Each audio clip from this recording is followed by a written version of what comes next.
तो कहानी की शुरुआत में हमें एक चर्च का सीन दिखाया जाता है, जहाँ पर हम कुछ पुजारियों को मंत्र जाप करते हुए देखते हैं। लेकिन तभी अचानक उनमें से एक पुजारी को कुछ हो जाता है। उसकी आंखों और नाक में से खून निकलने लगता है और अचानक ही उसका पूरा शरीर नीली आग की लपटों में जलने लगता है। सो तभी बड़े पुजारी बोलते हैं कि मंत्र जाप करते रहो। तो ये पुजारी फिर से मंत्र जाप करने लगते हैं, लेकिन तभी एक एक करके वो सारे के सारे पुजारी नीली लपटों में जलने लगते हैं और उन्हीं लपटों में खाक हो जाते हैं। और यहाँ बड़े पुजारी का बेटा उनसे बोलता है कि पिताजी आप जरा दूर रहिए, जिस पर बड़ा पुजारी बोलता है कि अगर मैं पीछे हट गया तो फिर इस जगह की हिफाजत कौन करेगा। लेकिन अगले ही पल में हम देखते हैं कि उस बड़े पुजारी की आंख, नाक और मुंह में से खून निकलने लगता है और वो भी वहाँ नीली आग की लपटों में जलने लगता है। और वो वहाँ मरते हुए बोलता है कि डीमंस, कोई ना कोई तुम सबको जरूर रोकेगा। और इसके बाद एक बड़ा सा धमाका होता है और तभी यहाँ सीन बदलता है और हम देखते हैं कि एक लड़का कुछ दूसरे लड़कों को कूट रहा था और वहाँ ये लड़के बोलते हैं कि क्या ये लड़का कोई डीमन है। एंड उसके बाद ये सभी यहाँ से चले जाते हैं। एंड उसके बाद हम हमारे मेन कैरेक्टर को देखते हैं जो बोलता है कि डीमन, तुम लोग यहाँ पर शैतानों जैसा काम कर रहे थे। और यहाँ हमारा हीरो अपनी हालत देखकर बोलता है कि अरे नहीं, मैंने ये फिर से कर दिया। और तभी अचानक उसके पास में से एक जख्मी कबूतर उड़ते हुए जाता है। एंड इसके बाद हम हमारे हीरो के पैरों के पास कुछ मरे हुए कबूतरों को देखते हैं और इससे हमें समझ आता है कि जो वो लड़के थे उन्हीं ने इन कबूतरों को मारा है और हमारा हीरो तो बस इन कबूतरों को बचाने के लिए आया था। अब इसके बाद हमें चर्च का सीन दिखाया जाता है, जहाँ पर हमारे हीरो के पिता उससे सवाल जवाब कर रहे थे कि तुम्हारी आखिर ये हालत कैसे हुई। और हमारा हीरो इन सवालों के जो जवाब देता है उन्हें सुनने के बाद हमारे हीरो के पिता उसे कूटने लगते हैं। एंड इसके बाद उसके पिता उसे बताते हैं कि उसे उसके डिलीवरी बॉय वाले काम से निकाल दिया गया है। लेकिन हमारे हीरो को तो इससे कुछ ज्यादा फर्क ही नहीं पड़ता। सो अब उसके पिता उससे बोलते हैं कि कुछ टाइम बाद तुम्हें ये चर्च छोड़कर जाना होगा, फिर तुम्हें अपने पैरों पर खुद खड़ा होना होगा और तुम्हारा गार्जियन होने के नाते मैं तुम्हें अपनी जिंदगी में कुछ बड़ा बनते हुए देखना चाहता हूँ। और इसके अलावा अगर तुम चाहो तो तुम इस चर्च के प्रीस्ट बन सकते हो। जिस पर हमारा हीरो बोलता है कि कभी भी नहीं। तभी इस पुजारी का एक और बेटा आता है जो उससे बोलता है कि पिताजी, मैंने यहाँ से जाने की पूरी तैयारियां कर ली हैं, अब बस मेरा लगेज बचा हुआ है। और यहाँ ये लड़का हमारे हीरो से पूछता है कि रिन, क्या तुम फिर से लड़ाई करने लग गए थे? हाँ। तभी कुछ और पुजारी बोलते हैं कि आखिर दो ट्विन ब्रदर्स इतने अलग कैसे हो सकते हैं। यूकियो जो कि एक छोटा भाई है, वो एक टॉप स्टूडेंट होने के साथ स्पोर्ट्स में भी काफी अच्छा है और इस साल वो प्रेस्टिजियस ट्रू ग्रॉस एकेडमी में भी जाने वाला है।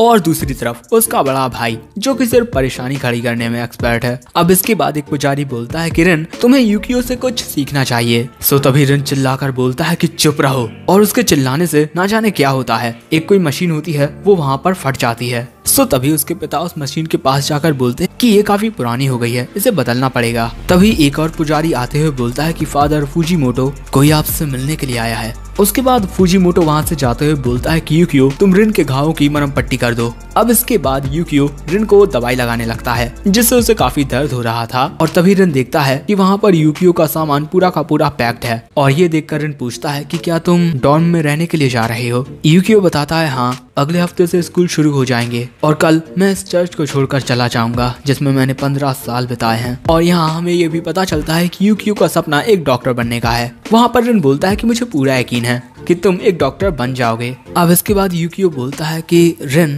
क्या तुम मेरे बिना सही से रह पाओगे? जिस पर रिन बोलता है कि अब तुम भी मुझे लेक्चर देने वाले हो। सो यूकियो बोलता है कि नहीं, मुझे तुम्हारी काफी चिंता हो रही है और सिर्फ मुझे ही नहीं, डैड को और यहाँ पर मौजूद बाकी सबको भी, क्योंकि तुम हमेशा ही फाइट करते रहते हो और तुम ज्यादा लंबे टाइम तक कोई पार्ट टाइम जॉब भी नहीं कर पाते। सो तभी रिन बोलता है कि मुझे भी इन सब से बहुत दिक्कत होती है, लेकिन और अब हमें थोड़ी देर पहले का सीन दिखाया जाता है जहाँ पर ये जो लड़के थे ये यहाँ पर कबूतरों को मार रहे थे और ऐसा करने में इन्हें काफी ज्यादा मजा आ रहा था। लेकिन तभी वहाँ पर रिन आ जाता है। वो उनसे बोलता है कि तुम लोग ये क्या कर रहे हो? सो तभी ये लड़का रिन की ओर एक एरो को शूट कर देता है एंड उसके बाद बोलता है कि अगर तुम अपने मुंह का नक्शा नहीं बिगड़वाना चाहते हो तो यहाँ से जल्दी चले जाओ। एंड इसके बाद वो फिर से कबूतरों पर निशाना लगाने लगता है और ये देखकर रिन गुस्से में आकर उस लड़के की ओर भाग कर जाता है। और इसके बाद क्या हुआ ये तो हम सबको पता ही है। अब ये बात सुनकर प्रेजेंट में यूकियो बोलता है कि शायद से रिन भगवान तुम्हारी परीक्षा ले रहे थे। तभी वहाँ पर ये दो पुजारी आते हैं जो रिन को बताते हैं कि साउदर्न क्रॉस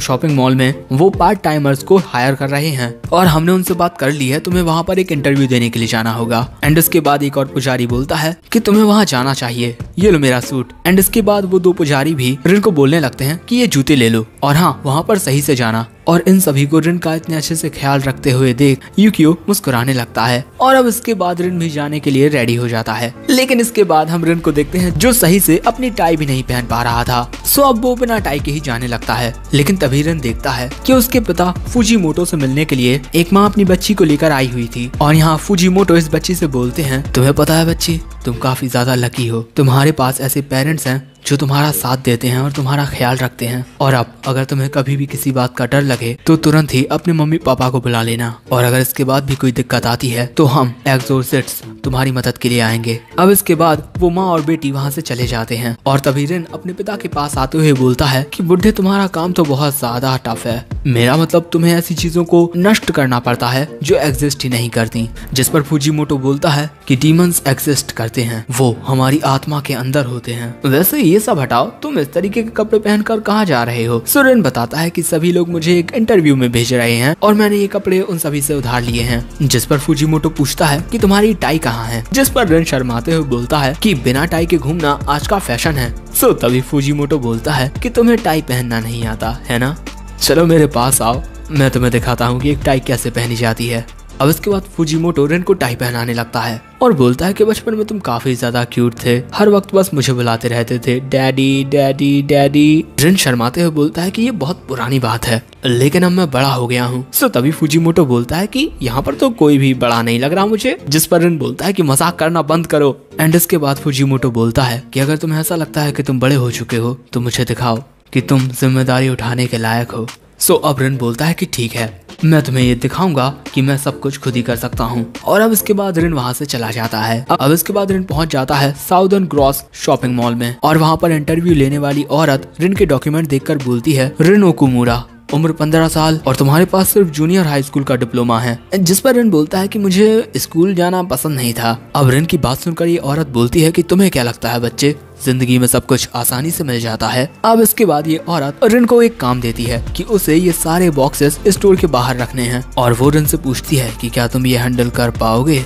रिन बोलता है ठीक है, मैं करूंगा। अब ये देखकर वहाँ पर काम करने वाले जो दूसरे एम्प्लॉय होते हैं वो बोलते हैं कि ये फिर से न्यूबीज को इस तरीके से परेशान करने लगी, ये एक दिन में इतना काम तो कभी कर ही नहीं पाएगा। लेकिन अगले ही पल में वो दोनों ही बहुत ज्यादा हैरान हो जाते हैं, क्योंकि तुम लोग देख ही सकते हो कि रिन एक साथ कई सारे बॉक्सेस को आराम से लेकर जा रहा है। और अब रिन कुछ ही देर में सारे के सारे बॉक्सेस को बाहर रख चुका था। और ये देखकर जो शॉपिंग मॉल की ओनर होती है वो काफी ज्यादा हैरान हो जाती है। और यहाँ पर रिन अब आखिरी बॉक्स लेकर आ रहा था, लेकिन तभी उसका पैर फिसल जाता है और जो वो बॉक्स होता है वो सीधा इसी औरत यानी कि बॉस के ऊपर जाकर गिरता है। और इस वजह से जो बॉस होती हैं वो भूतनी बन जाती हैं। अब इसके बाद साफ सफाई करने के लिए जब रिन पानी लेने के लिए जाता है तो वो गलती से नल को ही तोड़ देता है और पानी रोकने के चक्कर में पूरा का पूरा पानी बॉस के ऊपर जाकर गिरता है। अब इसके बाद रिन काफी सारी ट्रेस को एक साथ लेकर जा रहा था, लेकिन तभी ट्रेस का बैलेंस बिगड़ता है और वो सारी की सारी ट्रेस बॉस के ऊपर जाकर गिरती हैं।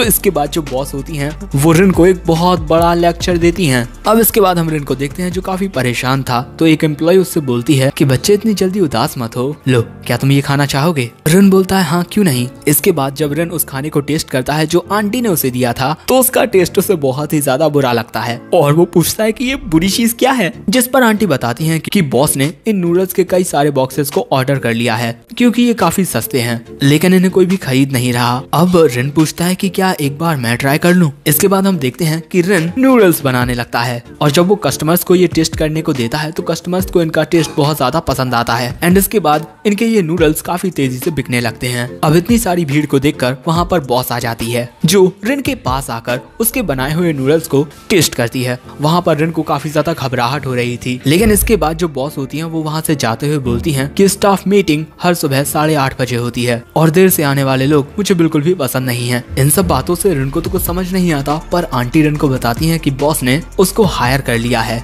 आंटी की बात सुनकर रिन बहुत ज्यादा खुश हो जाता है और इस बात की जानकारी रिन चर्च में यूक्यू को दे देता है। और ये जानकर कि रिन को एक पार्ट टाइम जॉब मिल गई है सभी काफी ज्यादा खुश होते हैं। और यहाँ पर रिन बोलता है कि मुझे ये जॉब तुम सभी की वजह से मिली है, शुक्रिया।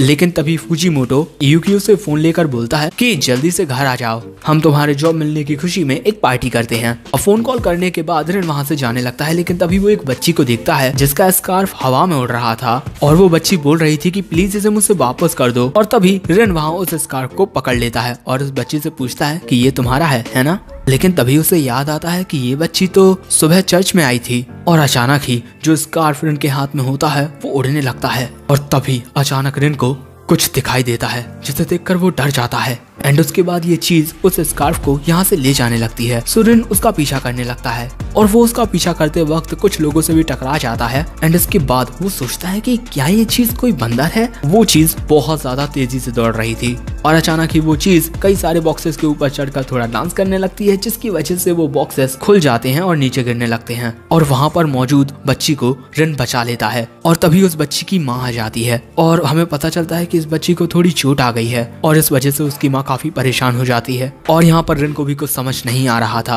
अब इसके बाद हमें रात में चर्च का सीन दिखाया जाता है जहाँ पर रिन अभी तक नहीं आया था और ये सभी पार्टी के लिए बिल्कुल तैयार बैठे थे। सो जो यूकियो होता है वो रिन को ढूंढने के लिए जाने लगता है और उसके साथ बाकी लोग भी जाने लगते हैं। और वहीं रिन को हम एक पार्क में देखते हैं जो वहाँ पर बिल्कुल अकेला था और तभी वहाँ पर यूकियो आ जाता है जो बोलता है कि अगर तुम जल्दी हमारे साथ खाना खाने के लिए नहीं गए तो पूरा खाना खत्म हो जाएगा, चलो चलते हैं। सो तभी रिन बताता है कि उसने मुझे ये कहते हुए निकाल दिया कि मैं एक बुरा गुंडा हूँ। और तभी रिन उस चीज के बारे में याद करते हुए बोलता है कि मुझे कुछ समझ नहीं आ रहा है। सो यूकियो पूछता है कि आखिर तुम ये क्या बोल रहे हो, सभी लोग कितने खुश थे कि तुम्हें एक जॉब मिल गई रिन, तो आखिर ये सब हुआ कैसे, तुम्हें सबको इस बारे में बताना होगा। सो तभी रिन बोलता है कि मैं उन्हें उन चीजों के बारे में नहीं समझा पाऊंगा। सो यूकियो बोलता है कि रिन हमें घर चलना चाहिए, डैड हमारा इंतजार कर रहे हैं। और अब इसके बाद सीन बदलता है, रिन और यूकियो चर्च में आ जाते हैं और वहाँ हम देखते हैं कि फुजीमोटो के साथ एक आदमी होता है जो यहाँ पर रिन से मिलने के लिए आया था और हमें पता चलता है कि ये आदमी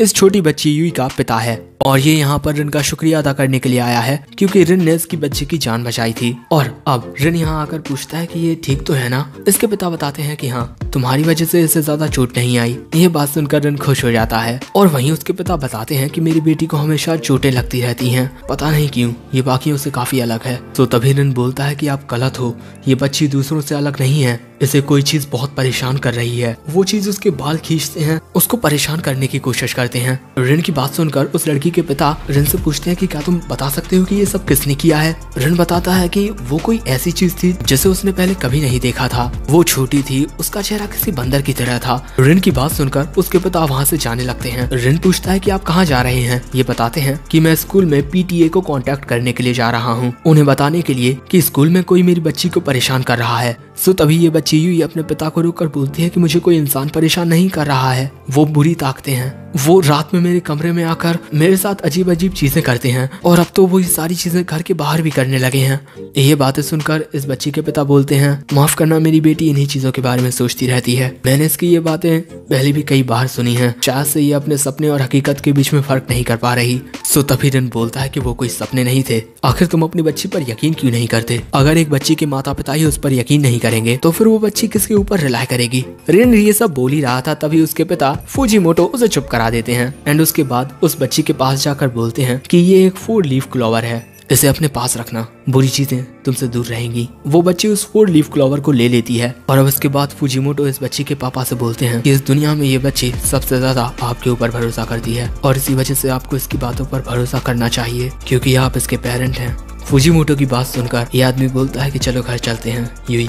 अब इसके बाद ये यहाँ से चले जाते हैं और इसके बाद फुजीमोटो रिन से बोलता है कि तुम्हारी जैसी हरकतें हैं ना, तुम्हें दूसरों को लेक्चर नहीं देना चाहिए। और अब इसके बाद फुजीमोटो रिन को एक कागज दिखाते हुए बोलता है कि तुम्हारी एक्स बॉस जिसके पास तुम पार्ट टाइम जॉब करने के लिए गए थे वो यहाँ पर आई थी और वो ये बिल देकर गई है जिसका तुमने उसके स्टोर में नुकसान किया है। और इसके बाद फुजीमोटो बोलता है कि रिन आज तुम्हें कुछ भी खाने को नहीं मिलेगा। अब इसके बाद सीन बदलता है और बेसमेंट में एक दरवाजा खुलता है जहाँ पर एक बंदा आता है और वो वहाँ पर मौजूद एक बक्से को एक चाबी लगाकर खोलता है और ये होता है फुजीमोटो। और उस बॉक्स में एक तलवार रखी हुई थी और उस तलवार को देखकर फुजीमोटो बोलता है जैसा मैंने सोचा था। और तभी यहाँ सीन बदलता है, हमें अगले दिन का सीन दिखाया जाता है जहाँ पर रिन सोकर उठ चुका है। उसकी टेबल पर एक लेटर रखा हुआ था जिसमें लिखा था कि जो बॉक्स मैंने कल ऑर्डर किए थे वो आज सुबह तक लगभग आ जाएंगे, तो उन्हें संभाल लेना। और उसमें ये भी लिखा हुआ था कि डैड को और परेशान मत करना। और ये लेटर यूकियो ने लिखा था और वो रिन को गुड बाय किए बिना ही अपने स्कूल के लिए जा चुका है।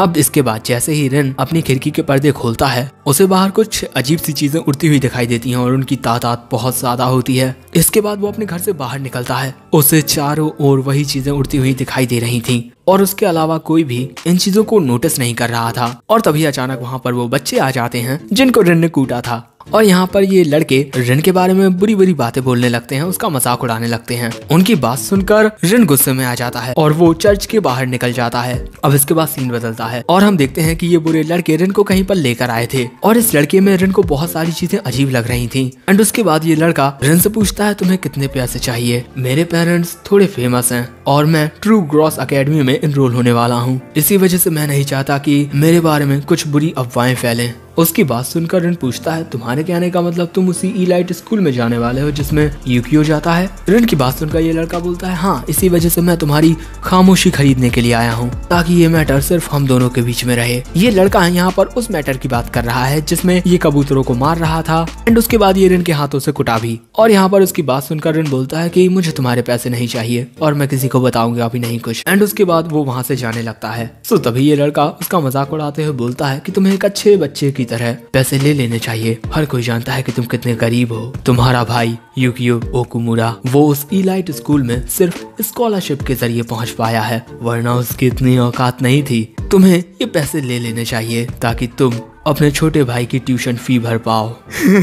एंड उसकी ये बातें सुनकर रिन को गुस्सा आ जाता है और वो इस लड़के में पंच मार देता है और बोलता है कि तुम्हें मेरे बारे में जो बोलना है बोलो, लेकिन मेरे भाई के बारे में कुछ मत बोलना। लेकिन तभी अगले पल में रिन ये नोटिस करता है कि उस लड़के के आसपास से बहुत सारी यही चीजें निकल रही हैं, ये काली काली जो भी कुछ चीजें हैं। एंड उसके बाद इस लड़के की बॉडी बदलने लगती है, इसके सींग निकल आते हैं, इसकी पूंछ निकल आती है और तभी अचानक जो बाकी के लड़के होते हैं वो रिन को पकड़ लेते हैं। और वहाँ पर रिन ये बात समझ जाता है कि उसके अलावा ये सारी चीजें किसी और को दिखाई नहीं दे रही हैं। एंड उसके बाद ये डीमन लड़का एक लोहे की गर्म रॉड उठा लेता है और बोलता है कि तुमने मुझे जितना दर्द दिया है मैं उसका दुगना तुम्हें लौटाऊंगा। तो तभी इसका एक साथी बोलता है कि हमें ऐसा नहीं करना चाहिए, ये गुनाह होगा। सो तभी ये लड़का उसमें एक लात मार देता है एंड उसके बाद रिन के बाल पकड़ के बोलता है तो पहले मुझे तुम्हें कहाँ पर जलाना चाहिए, तुम्हारा मुंह, तुम्हारी नाक या फिर तुम्हारी आंखें? अब ये देखकर रिन भी काफी घबराने लगता है और यहाँ ये लड़का बोलता है कि एक इंसानी बारबेक्यू, और उसके बाद अजीब तरीके से हंसने लगता है। और यहाँ रिन काफी ज्यादा घबराते हुए बोलता है कि मुझसे दूर रहो।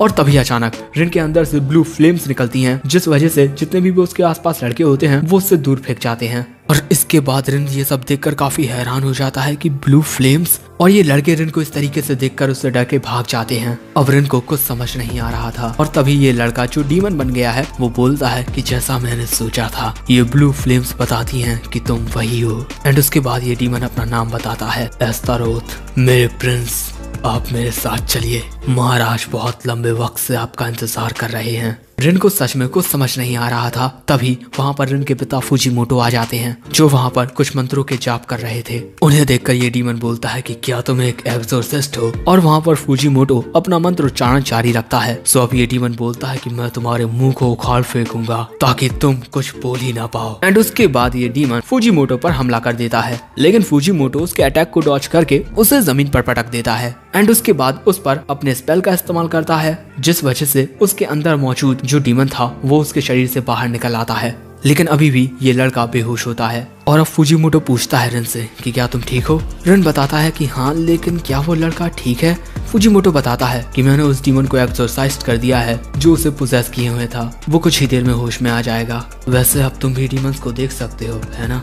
ये डीमन कोल्टार है जो फुंगी को पोसेस करता है और इन्हें अंधेरी जगहों पर रहना काफी पसंद है। अब इसके बाद फूजीमोटो बताने लगता है कि इस दुनिया को तुम इस तरीके से समझ सकते हो जैसे इसमें 2 डायमेंशंस हैं, बिल्कुल एक मिरर की तरह। एक है मटेरियल वर्ल्ड, एशिया, जिसमें हम रहते हैं, और वो दूसरा डायमेंशन जिसमें डीमंस रहते हैं वो है गहना। और नॉर्मली तो दोनों डायमेंशंस के बीच कोई कांटेक्ट नहीं होता है, लेकिन इस दुनिया में मौजूद चीजों को पोसेस करके डीमंस इस दुनिया में आने की कोशिश कर रहे हैं। और अब उन्हें तुम्हारे बारे में भी पता चल चुका है और अब हर एक तरह का डीमन तुम्हारा पीछा करेगा और ये सब होने से पहले तुम्हें छुपना होगा। फूजीमोटो की बातें सुनकर रिन बोलता है कि आखिर आप ये सब क्या बोल रहे हो और आखिर मेरे साथ ये क्या हो रहा है? मेरे अंदर से ब्लू फ्लेम्स निकल रही थी आखिर मैं क्या हूँ? फूजीमोटो बताता है कि तुम कोई इंसान नहीं हो रिन, तुम एक शैतान के बेटे हो जिसे एक इंसानी औरत ने जन्म दिया था। ये बात सुनकर रिन बहुत ज्यादा हैरान हो जाता है और तभी रिन अपने चारों ओर ये नोटिस करता है कि उसके पास बहुत सारे खतरनाक डीमंस आ रहे हैं।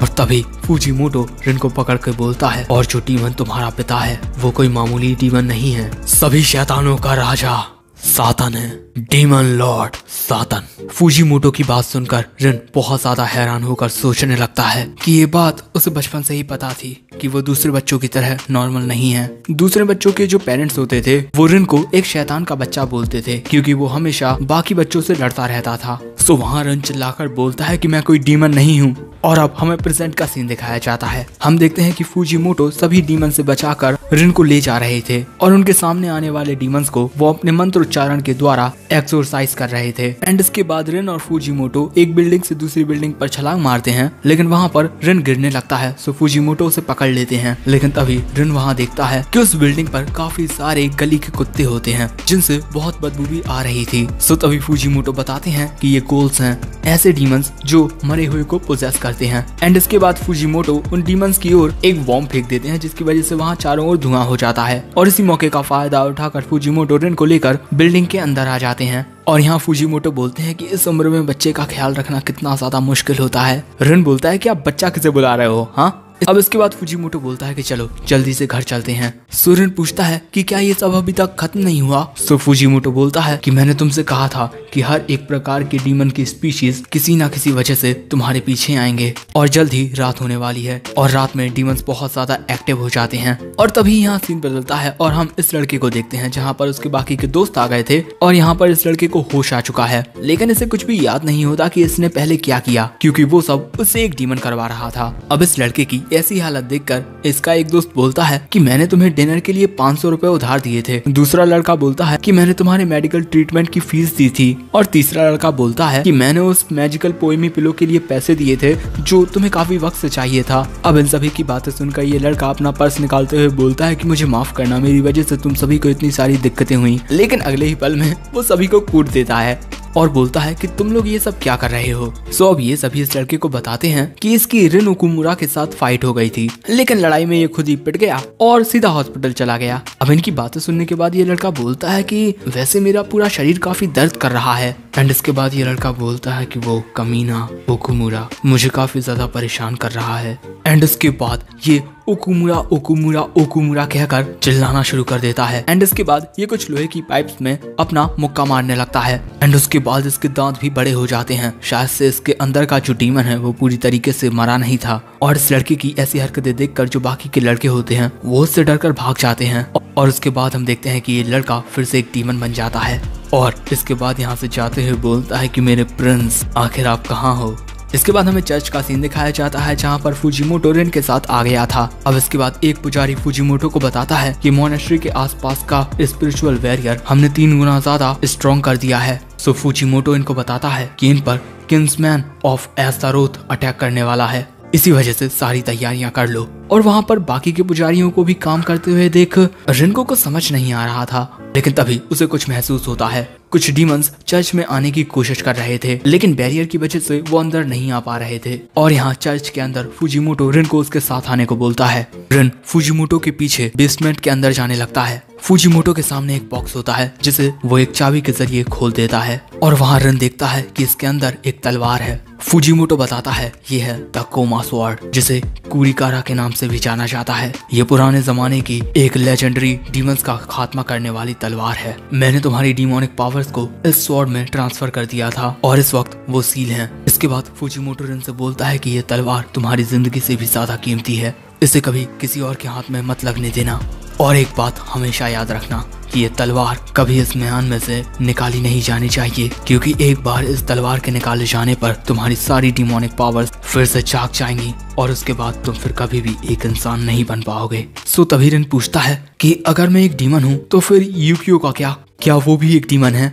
सो फूजीमोटो बताता है कि तुम और यूकियो फ्रेटर्नल ट्विंस हो। यूकियो तुम्हारी माँ के गर्भ में अंडर डेवलप्ड और कमजोर था, इसी वजह से वो उस ताकत को संभालने के लायक नहीं बन पाया। सिर्फ तुम्हारे पास ही ये डीमोनिक पावर्स हैं। वहीं चर्च के बाहर काफी सारे डीमंस चर्च पर लगातार हमला किए जा रहे थे और यहाँ रिन फूजिमोटो से पूछता है कि क्या ये बात सभी को पता है कि मैं एक डीमन हूँ, कि मैं एक शैतान का बेटा हूँ। रिन के ये कहते ही यहाँ पर सीन बदलता है और हम देखते हैं कि एस्तारोथ चर्च के पास आ चुका है और जैसे ही वो आगे की ओर बढ़ता है तभी अचानक एक ट्रक उसे टक्कर मार देता है। उस ट्रक का ड्राइवर तुरंत बाहर निकलता है और ये देखने के लिए जाता है कि जिसको उसने टक्कर मारी है वो ठीक तो है ना। लेकिन जैसे ही वो वहाँ पहुँचता है एस्तारोथ उसकी ओर गुस्से में देखता है और अगले ही पल में वो ड्राइवर सामने की दीवार में धंस जाता है। एंड उसके बाद वो इस ट्रक में बैठते हुए बोलता है कि मैं आपको लेने के लिए आ रहा हूँ मेरे प्रिंस। और वहीं दूसरी तरफ रिन फूजिमोटो से पूछता है कि आपने इतनी जरूरी बात आखिर मुझसे क्यों छुपाई रखी, जिस पर फूजिमोटो बताता है कि वो रिन को एक इंसान की तरह पालना चाहता था, लेकिन उसे जिंदा रखने के लिए ये एक कंडीशन थी जो उसे पूरी करनी पड़ी। रिन बोलता है कंडीशन? तो फूजिमोटो बोलता है कि तुम्हारे और तुम्हारे भाई की जन्म की बात एक सीक्रेट है। लेकिन तभी अचानक उन्हें कुछ भूकंप सा महसूस होता है और फूजिमोटो तुरंत ही चर्च में आ जाता है। वो देखते हैं कि एक ट्रक ने चर्च की दीवार तोड़ दी है और अब वहाँ पर डीमंस आ रहे हैं। और वहीं एस्तारोथ बोलता है कि मेरे प्रिंस मैं आपको लेने के लिए आ चुका हूँ, चलिए एक साथ कहना चलते हैं। और अगले ही पल में वो अपने हाथ को लंबा करके रिन के पैर को पकड़ लेता है। तो तभी एक पुजारी उसके ऊपर होली वाटर डाल देता है जिस वजह से उसे काफी तकलीफ होती है। और इसके बाद फूजिमोटो रिन को वहाँ से दूर करते हुए बोलते हैं कि कल सुबह आना, तब तक डिमोनिक एक्टिविटी बंद हो चुकी होगी। तुम्हें यहाँ से जाना होगा और एक ऐसी जगह छुपना होगा जहाँ पर ये डीमंस तुम्हें ढूंढ ना पाए। रिन पूछता है आखिर मैं कहाँ छुप सकता हूँ। सो तभी फूजिमोटो रिन को अपना मोबाइल देते हुए बोलता है कि इसमें सिर्फ एक ही नंबर सेव है, वो मेरा बहुत ही अच्छा दोस्त है। जैसे ही तुम इस चर्च से बाहर निकलो तुम उसे कॉल करना, मुझे पूरा यकीन है कि वो तुम्हें प्रोटेक्ट जरूर करेगा। एंड इसके बाद फूजिमोटो रिन को धक्का दे देता है और उस बेसमेंट को बंद कर देता है। और वहीं रिन ये दरवाजा खोलने की कोशिश करने लगता है। सो फूजिमोटो एक मंत्र जाप करके उस बेसमेंट का ताला लगा देते हैं। और अब इसके बाद इन कुछ पुजारियों के साथ मिलकर वो इन डीमंस से फाइट करने वाले हैं। वहाँ पर एक पुजारी अपने मुक्के का इस्तेमाल करके डीमंस को खत्म कर रहा था, तो वहीं बाकी के पुजारी वहाँ पर एक समनिंग सर्कल क्रिएट कर लेते हैं जिससे वहाँ पर ये कोई चीज सम्मन होती है जो डीमंस को रोक रही थी और उन्हें खत्म भी कर रही थी। ये सब देखकर एस्तारोथ को गुस्सा आने लगता है। सो तभी फूजिमोटो एक गन निकाल लेता है और वहीं दूसरी तरफ रिन उस बेसमेंट का दरवाजा खोलने की कोशिश कर रहा था। लेकिन तभी वो सोचता है कि मैं एक डीमन। एंड इसके बाद वो अपनी बचपन की मेमोरीज को याद करने लगता है, जितने भी खुशी के पल उसने गुजारे, जितनी भी तकलीफें उसने सही। और तभी यहाँ सीन बदलता है और हम यूकियो को देखते हैं जो शायद से किसी को कॉल करने की कोशिश कर रहा था या फिर किसी से बात कर रहा था, मुझे नहीं पता। लेकिन कॉल कट करने के बाद वो आसमान को देखकर बोलता है कि रिन। वहीं दूसरी तरफ फूजिमोटो अपनी गन का इस्तेमाल करके डीमंस को खत्म कर रहा था, लेकिन वहाँ पर वो एस्तारोथ को नहीं मार पा रहा था। और वहाँ पर एस्तारोथ उस चीज को भी बीच में से काट देता है जो इन्होंने सम्मन की थी। और यहाँ पर एक पुजारी उस पर पंच मारकर उससे लड़ने की कोशिश कर रहा था, लेकिन तभी एस्तारोथ न जाने क्या करता है, वो उस पुजारी के पूरे शरीर पर डिमोनिक मशरूम सुखा देता है। तो तभी एक दूसरा पुजारी आकर उसकी मदद करता है, लेकिन चर्च के अंदर डिमोनिक पावर बढ़ती जा रही थी। लेकिन तभी एक पुजारी अपने मुंह से आग उगलकर उस जगह पर मौजूद जितने भी वो डिमोनिक मशरूम थे उन्हें जला देता है। ये देखकर एस्तारोथ उस पुजारी में एक किक मार देता है जिस वजह से वो पुजारी बहुत दूर जाकर गिरता है और उसकी हालत काफी खराब हो जाती है। एंड इसके बाद वो डीमन अपने ट्रू फॉर्म में आ जाता है। एंड इसके बाद ये बोलता है कि मैं यहाँ पर मौजूद तुम सभी को खत्म कर दूंगा। लेकिन तभी एक हथियार आकर उसमें लगता है जिससे वो नीचे गिर जाता है और ये फेंका था रिन ने, जो उस बेसमेंट में से बाहर आ गया था। और तभी फूजिमोटो उस डीमन एस्तारोथ के ऊपर अपना पांव रख के मंत्र जाप करते हुए उस पर अपनी बंदूक लगाकर कुछ तो करता है जिससे उस लड़की की बॉडी में से एस्तारोथ द डीमन बाहर निकल जाता है। अब इसके बाद फादर इजुमी और क्योदो से बोलते हैं कि वो बच्चे की मरहम पट्टी कर दें और इसके ऊपर टेट्रामोर्फ का मार्क लगा दें। एंड इसके बाद फूजिमोटो बोलते हैं कि अब हमें रिन को कहीं पर छुपाना होगा क्योंकि डीमंस रिन का ही पीछा कर रहे थे। फूजिमोटो की बात सुनकर रिन बोलता है कि अगर मैं यहाँ से चला जाऊँ तो सब कुछ ठीक हो जाएगा, है ना। और इसके बाद रिन वहाँ से जाने लगता है। ये देखकर फूजिमोटो रिन को रोकने के लिए जाते हैं, लेकिन तभी रिन फूजिमोटो को खुद से दूर करते हुए बोलता है कि आप मुझे यहाँ से भेजना चाहते हैं, है ना, और ये सब मेरी गलती है और मैं ये भी जानता हूँ कि मैं एक बहुत ही ज्यादा बुरा बेटा हूँ। एक मिनट, हमारा तो कोई खून का रिश्ता ही नहीं है, तो हम तो बस एक दूसरे के लिए अजनबी हुए। जिस पर फूजिमोटो बोलते हैं कि रिन तुम ये कैसी बातें कर रहे हो। सो तभी रिन बोलता है कि आप ये मान क्यों नहीं लेते कि आप मेरा परिवार होने का बस दिखावा कर रहे थे। और आप मुझसे ये सब इसीलिए छुपाते आए क्योंकि आप बस एक परफेक्ट फादर बनना चाहते थे। लेकिन एक मिनट, आप मेरे फादर नहीं हो, आप तो मेरे कुछ हो ही नहीं। इसी वजह से मेरे पिता होने का नाटक करना बंद कीजिए। एंड अगले ही पल में फुजीमोटो रिन को एक थप्पड़ मार देता है और बोलता है कि जल्दी सुबह होने वाली है, अपना सारा सामान पैक कर लो। और वहाँ रिन बोलता है ठीक है, और इसके बाद वो वहाँ से जाने लगता है। और वहीं फुजीमोटो अपनी हाथ की ओर देख रहे थे, लेकिन तभी अचानक उन्हें कुछ होने लगता है। बाकी के पुजारी उनके पास आने की कोशिश करते हैं, लेकिन वो कहते हैं कि मुझसे दूर रहो। और अचानक ही वहाँ पर जितनी भी लाइटें लगी हुई थी वो सभी टूट जाती हैं। पूरे चर्च में अंधेरा छा जाता है। रिन को कुछ समझ नहीं आ रहा था, लेकिन तभी अचानक फुजीमोटो हंसते हुए बोलते हैं आखिरकार मैंने इस शरीर पर अपना कब्जा कर ही लिया। और इसके बाद वो रिन को देखकर बोलते हैं कि आखिरकार हम मिल ही गए मेरे बेटे।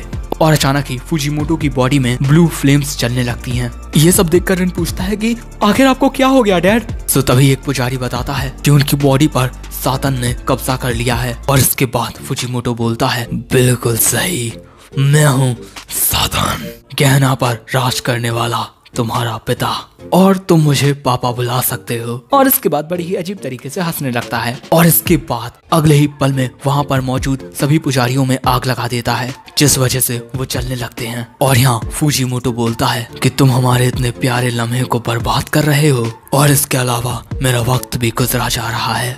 और इसके बाद सातन फुजीमोटो का हाथ तोड़ देता है। ये देखकर रिन घबराने लगता है। और यहाँ सातन बोलता है कि मेरी ताकत इस एशिया के लिए बहुत ज्यादा है, और इसी वजह से यहाँ पर अब सब कुछ खत्म होने वाला है। और तभी अचानक हम देखते हैं कि जिस जगह पर फुजीमोटो का खून गिर रहा था वहाँ पर एक बहुत ही ज्यादा बड़ा गहरा गड्ढा क्रिएट हो जाता है। और यहाँ हम फुजीमोटो की हालत देखते हैं, उसकी आंख, नाक और मुंह में से खून आ रहा था। और वहाँ सातन बोलता है कि जिस तरीके से इस आदमी का शरीर खत्म होगा, जिस तरीके से तुम्हारी माँ खत्म हुई थी, उसी तरीके से ये पूरी जगह तबाह हो जाएगी। और तभी रिन देखता है कि खून से बने हुए उस गड्ढे में से काफी सारे डीमंस बाहर निकल रहे हैं। और ये सब देखकर रिन बहुत ज्यादा डर जाता है। और यहाँ सातन मुस्कुराकर बोलता है मेरी दुनिया का रास्ता खुल चुका है, ये वो जादुई दरवाजा है जो एशिया और गहना के बीच में है। चलो बेटे, अब अपनी दुनिया में चलते हैं। और इसके बाद वो रिन की ओर आगे बढ़ने लगता है। रिन बोलता है मुझसे दूर रहो। और इसी पल में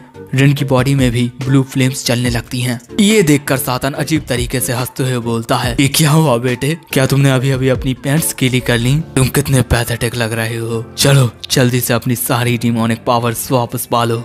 और इसके बाद सातन रिन को अपने साथ ले जाने लगता है। रिन वहाँ पर चिल्ला रहा था कि मैं कोई डीमन नहीं हूँ, लेकिन तभी एक शीशे के टुकड़े में वो अपना चेहरा देखता है। और ये देखकर वो बोलता है कि मैं सच में एक डीमन ही हूँ। और यहाँ सातन बोलता है कि गहना के गॉड का खून तुम्हारी नसों में दौड़ रहा है, लेकिन फिर भी तुम्हारी बॉडी यहाँ एशिया में एग्जिस्ट कर रही है, तुम एक एक्स्ट्रा ऑर्डिनरी बीइंग हो। एंड इसके बाद सातन रिन को उसी गेट के अंदर फेंक देता है। अपने आसपास इतने सारे डीमंस को देखकर रिन घबराहट के मारे चिल्लाने लगता है। और वहाँ पर सातन हंस रहा था। और वहाँ वो बोलता है कि जब बच्चे पैदा होते हैं तो बहुत ज्यादा रोते हैं, मेरे बेटे आज तुम एक डीमन के रूप में फिर से पैदा होने वाले हो। यहाँ रिन मदद के लिए चिल्लाता है, गिड़गिड़ाता है, लेकिन वहाँ पर कोई भी नहीं था जो उसकी मदद कर सके। और वहाँ रिन को इस तरीके से चिल्लाते हुए देख सातन बोलता है हैप्पी बर्थडे मेरे प्यारे बेटे। और इसके बाद वो जोर जोर से हंसने लगता है। लेकिन तभी फुजीमोटो की आवाज आती है कि नहीं, ये सच नहीं है। और तभी अचानक फुजीमोटो का हाथ अपने लॉकेट को पकड़ता है और उसे अपने सीने में मार देता है। और अब फुजीमोटो की आवाज आती है कि वो लड़का मेरा बेटा है। और यहाँ सातन तभी चिल्लाता है एक्सोर्सिस्ट। और इसके बाद फुजीमोटो का शरीर भी इसी गेट में गिर जाता है जिसमें रिन पहले से पड़ा हुआ था। और अब सातन की आवाज आती है कि तुमने अपनी खुद की जिंदगी सैक्रिफाइस कर दी, तुमने मुझे भी भयभीत कर दिया प्रीस्ट, लेकिन अब बहुत देर हो चुकी है, गहना गेट बस खुलने ही वाला है। और इसके बाद जो ये गेट होता है वो फुजीमोटो के शरीर को अपने अंदर लेने लगता है। सो तभी रिन आकर फुजीमोटो को पकड़ लेता है, लेकिन वो गेट फुजीमोटो के शरीर के साथ उसे भी अंदर लेने लगता है। और तभी हमें रिन की मेमोरी दिखाई देती है, जहाँ वो अपने पापा से पूछता है कि आपको ऐसा क्यों लगता है कि मैं दूसरों से अलग हूँ, क्या ऐसा सच में है कि मैं एक शैतान का बेटा हूँ? सो फुजीमोटो बोलता है कि नहीं, ऐसा बिल्कुल भी नहीं है, तुम मेरे बेटे हो रिन, और इसी के साथ ये फ्लैशबैक खत्म होता है। अब प्रेजेंट में जो रिन होता है वो उसी तलवार को पकड़ लेता है जो उसी के साथ इस गेट में फेंक दी गई थी, और इसके बाद वो इस कोमा स्वॉर्ड को खोलने की कोशिश करने लगता है। तो तभी एक प्रीस्ट बोलता है कि रिन ऐसा मत करो, क्या तुम भूल गए फादर फुजीमोटो ने तुमसे क्या कहा था अगर तुमने ये तलवार निकाली तो। लेकिन जो रिन होता है वो अपने दोनों हाथों से इस तलवार को निकालने की कोशिश करने लगता है, और तभी उसे याद आता है कि उसके पिता ने कहा था कि अगर तुम सच में बड़े हो चुके हो तो मुझे दिखाओ कि तुम जिम्मेदारी उठा सकते हो। और अब यहाँ रिन बोलता है कि मैंने अब तक आपको ये नहीं दिखाया है कि मैं कितना ज्यादा काबिल हूँ, इसी वजह से मरना मत। और इसके बाद रिन उस तलवार को उस म्यान में से निकाल लेता है, और जैसे ही वो तलवार को पूरी तरीके से निकालता है अचानक ही बहुत ज्यादा एनर्जी फ्लो होने लगती है, और उसके बाद हम रिन को देखते हैं जो काफी हद तक एक डीमन की तरह लग रहा था, और वो वहाँ इस तलवार से इस गेट पर एक स्लैश करता है, और इस हमले की वजह से उस गेट के साथ जितने भी डीमंस वहाँ पर अपीयर हुए थे वो सब गायब होने लगते हैं, और ऐसे ही एक नया सवेरा होता है। रिन उस तलवार को फिर से म्यान में रख देता है, और तभी वो देखता है कि फुजीमोटो की हालत बहुत ज्यादा खराब हो चुकी है, और ये देखकर वो रोने लगता है। हो सकता है फुजीमोटो मर चुका हो। और तभी वहाँ पर यूकियो आ जाता है जो ये सब देखकर तुरंत ही फुजीमोटो के पास जाता है, और यहाँ रिन की आंखों से आंसू रुक ही नहीं रहे थे। अब इसके बाद सीन बदलता है और हम सभी लोगों को देखते हैं जो फुजीमोटो की कब्र के पास आए थे, और यहाँ पर यूकियो देखता है कि रिन अभी भी फुजीमोटो की कब्र के पास खड़ा हुआ है, लेकिन वो भी वहाँ से बाकी सबके साथ चला जाता है। और वहीं दूसरी तरफ रिन फुजीमोटो की बातें याद करता है। वेलकम होम रिन, क्या तुम्हें आज कोई नौकरी मिली? क्या? मुझे तो यकीन ही नहीं होता कि तुम कितने बड़े भोंदू हो गए हो। इसके बाद रिन फुजीमोटो के सेलफोन को देखते हुए सोचता है कि फुजीमोटो ने उससे कहा था कि इसमें सिर्फ एक ही नंबर सेव है, वो मेरा बहुत ही अच्छा दोस्त है, इसी वजह से उसे कांटेक्ट करना, वो तुम्हें प्रोटेक्ट जरूर करेगा। और इसके बाद रिन वहाँ पर कॉल करता है, लेकिन तभी उसे किसी के फोन रिंग होने की आवाज आती है, और अगले ही पल में वो देखता है कि उसके आसपास कई सारे लोग हैं, और वहाँ जिसने रिन का फोन कॉल उठाया था वो बोलता है कि तुमसे मिलकर अच्छा लगा, मैं हूँ मेफिस्टोफेलेस, जो जापान में मौजूद knights of the true cross branch का प्रीसेप्टर हूँ, और मैं फुजीमोटो का एक काफी अच्छा दोस्त था। इन सभी को देखकर रिन पूछता है कि क्या तुम सभी एक्सोर्सिस्ट हो, जिस पर ये आदमी बोलता है कि हाँ, हमें तुम्हारे बारे में सब पता है। फादर फुजीमोटो ने तुम्हें एक इंसान के रूप में पाला पोसा, लेकिन आखिर में तुम भी अपने ट्रू नेचर के अधीन हो गए, और अगर हम ज्यादा वक्त तक सातन के बेटे को एशिया में रखेंगे तो ये इंसानियत के लिए सबसे बड़ा खतरा होगा। इसी वजह से सब कुछ सही करने के लिए हमें तुम्हें खत्म करना होगा।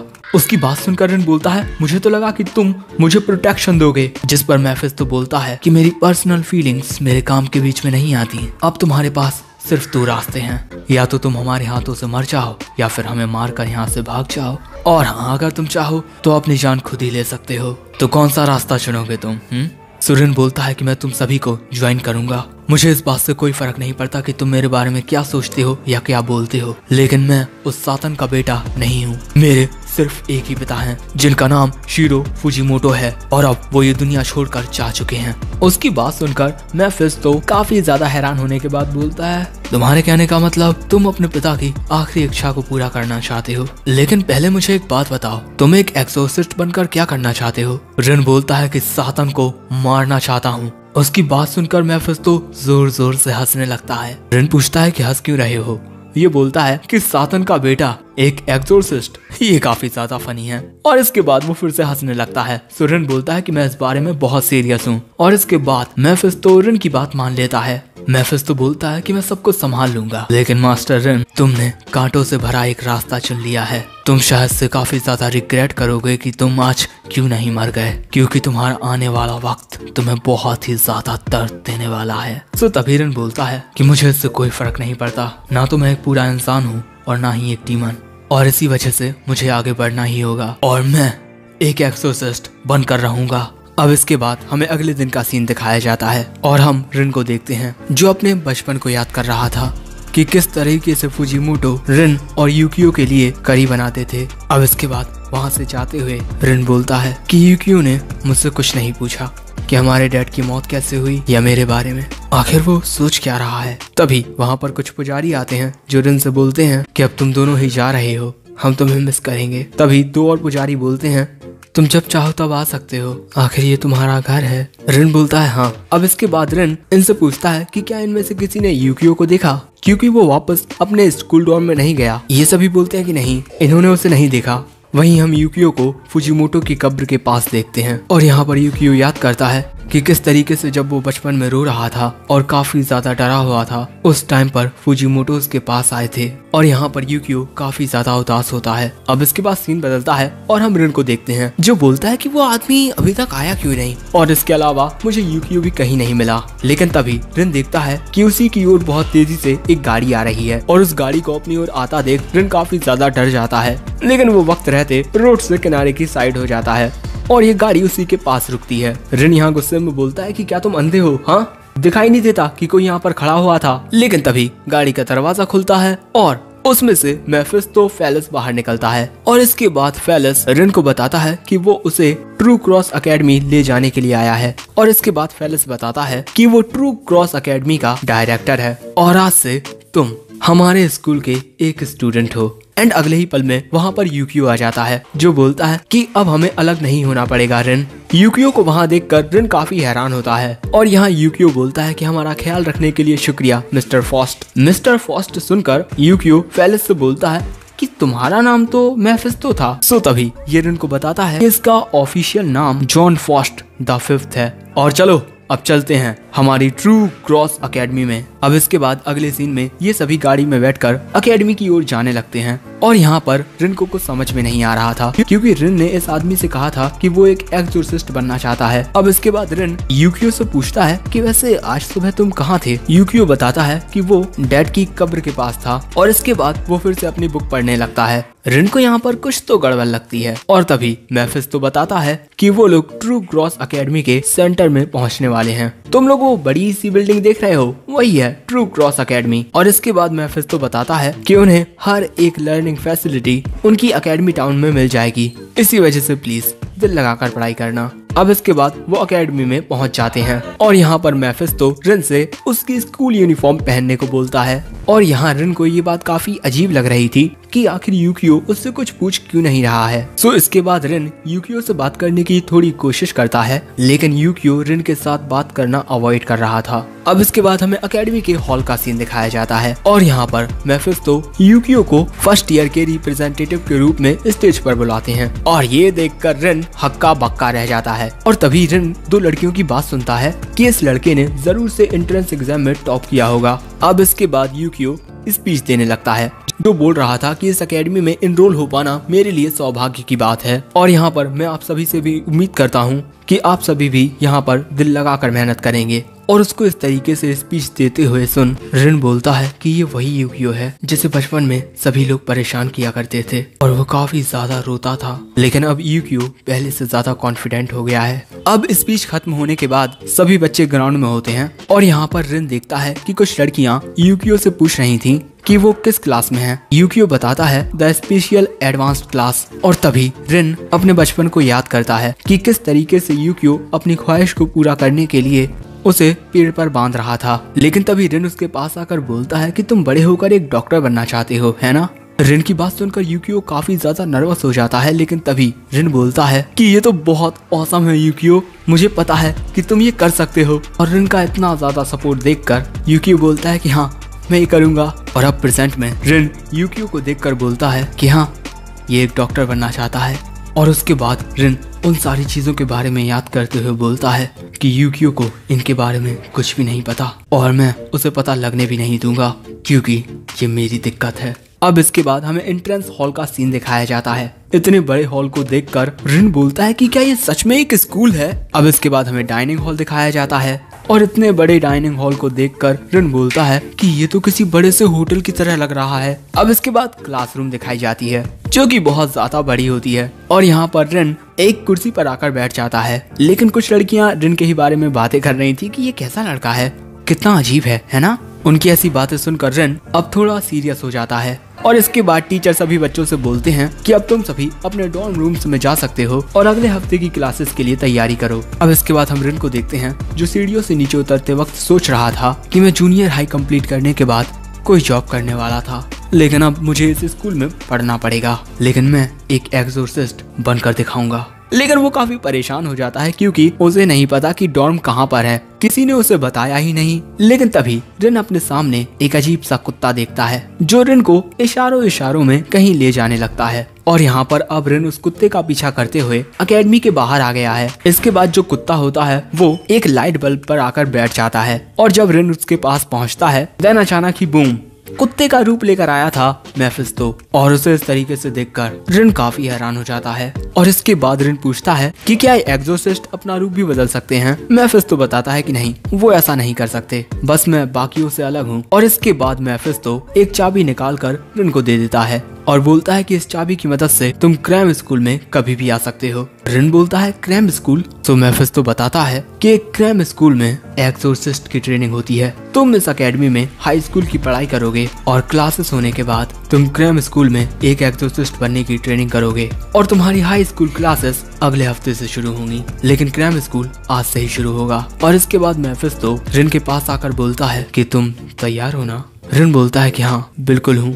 सो अब मेफिस्टो रिन से बोलता है कि ठीक है, लेकिन मैं तुम्हें एक वार्निंग देना चाहता हूँ। तुम्हें ये बात सबसे छुपानी होगी कि तुम सातन के बेटे हो और इसी वजह से अपनी ताकतों पर भी काबू रखना। रिन बोलता है कि ठीक है, मैं अपनी पूरी कोशिश करूंगा। और इसके बाद जो मेफिस्टो होता है वो इस पट्टी पर जाकर वहाँ से नीचे कूद जाता है। सो तभी रिन उसे देखने के लिए जाता है और यहाँ मेफिस्टो जो कि सही सलामत था वो रिन से बोलता है कि जरा उस चाबी की मदद से मुझे एक दरवाजा खोल कर दिखाओ। सो इसके बाद रिन भी वहाँ से नीचे कूदता है लेकिन बेचारा गिर जाता है। और उसके बाद रिन इस चाबी की मदद से एक दरवाजा खोलता है तो दरवाजा खोलने पर वो देखता है कि ये तो बिल्कुल एक अलग ही जगह है। और इसके बाद वो मेफिस्टो के साथ अंदर आ जाता है और यहाँ मेफिस्टो बताता है कि फर्स्ट ईयर्स के लिए रूम नंबर 1106। अब चलो चलते हैं। और इसके बाद वो अपनी क्लास के पास पहुंच जाते हैं और यहाँ पर रिन काफी ज्यादा नर्वस होता है, लेकिन तभी मेफिस्टो चुटकी बजाता है और वो फिर से एक कुत्ता बन जाता है और बोलता है कि चलो चलते हैं। ये देखकर रिन बोलता है कि एक बोलता हुआ कुत्ता। सो तभी मेफिस्टो बोलता है कि तुम एक एक्सोर्सिस्ट बनना चाहते हो, है ना? इसी वजह से तुम यहाँ आए हो।